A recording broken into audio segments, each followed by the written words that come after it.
editor of Special Report and Fox News chief political anchor. Bret, there's a lot here and a lot of history, obviously, and you've covered this from the very beginning. Your thoughts on this report released today by Tulsi Gabbard and how significant it is and the timing? Headline. Martha, good afternoon. I think it's significant, and I think it's detailed, and I think it is the beginning of what will be more releases. You know, the coverage of this other places has just been a passing glance and basically characterizing it as look at the shiny thing over here instead of the Epstein files. If you look at the substance of this, the substance of what's inside, it is significant. And you were just talking about it with Congressman Jordan about Jim Comey, the former FBI director. I had him on my show back in 2018 for this lengthy interview where I really went into the weeds. We look back at that today, and it's really telling. So tonight on Special Report, I'm going to run a chunk of this that fits exactly to this these documents that are coming out today and that came out the other day. That'll be pretty illuminating if you look back at what the then former FBI director said on Special Report then.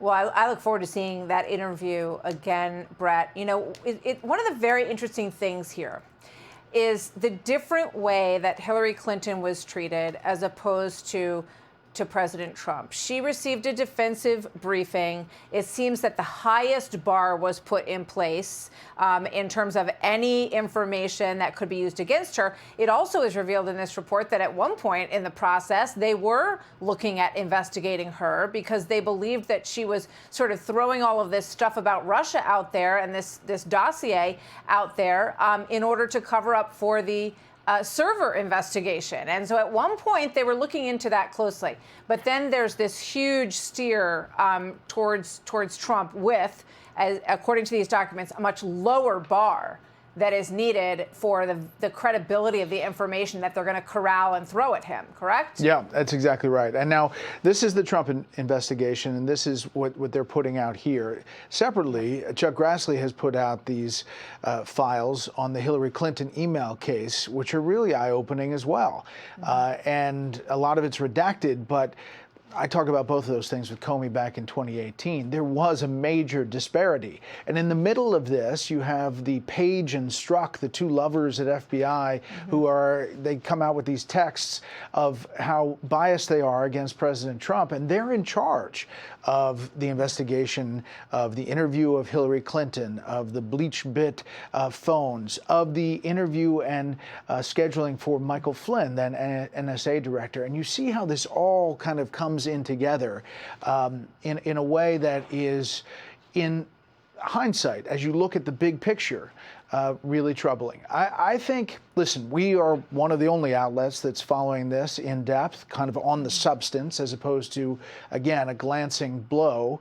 And I think it deserves that kind of coverage.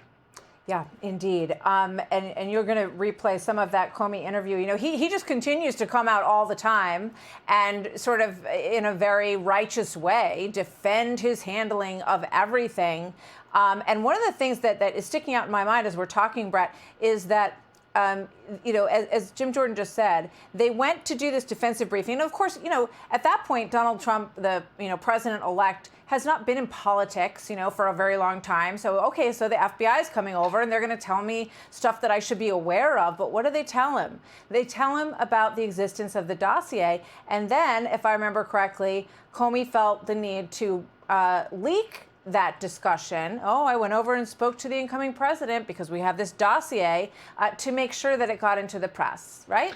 He claims he didn't leak it, but there's evidence to suggest that he may have.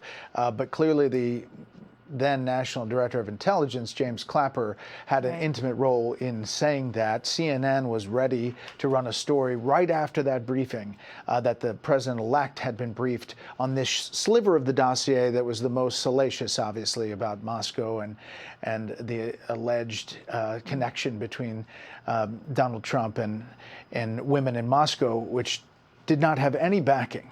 No one goes to the fact that the Steele dossier is funded by Democrats, funded and supported by Democrats. He doesn't get into that, either with the president-elect, he doesn't talk about it with President Obama, and it's used as a primary fact in the FISA application for spying on a member of the Trump campaign team.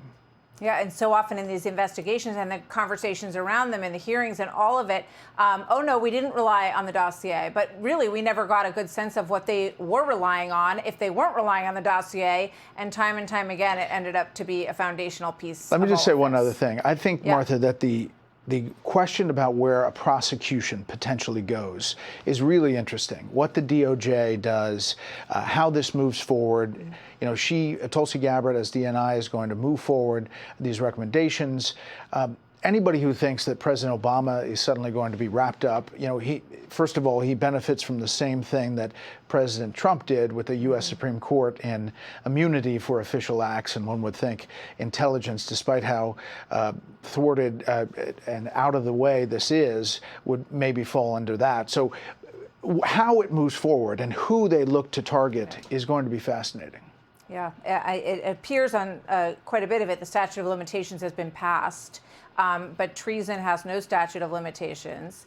So, as you say, we'll see where it goes, and we'll look forward to seeing the coverage and the return look at the Comey interview, which we all remember well. Bret, we'll look forward to that tonight on Special Report. Thanks so much. Good to see you. Hey, Sean Hannity here. Hey, click here to subscribe to Fox News YouTube page and catch our hottest interviews and most compelling analysis. You will not get it anywhere else.